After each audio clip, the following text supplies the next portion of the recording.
Hello, I'm in a 2013 Dodge Avenger, and today I'm going to show you to change your language settings between English, Spanish, and French.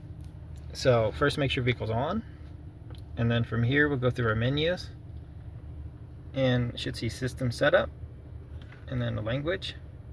Oh, gotta go back. Exit. So we'll do menu again.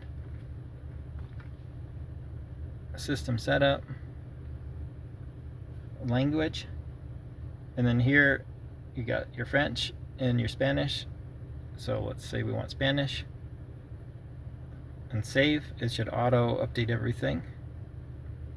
And that's it. And then obviously I speak English, so in just a moment I'm going to switch it back. So this idioma. So again, from your menu, let's configure idioma, back to English, save. That's it, and in just a moment it'll be in English again. Hope this was helpful and hope you have a wonderful day.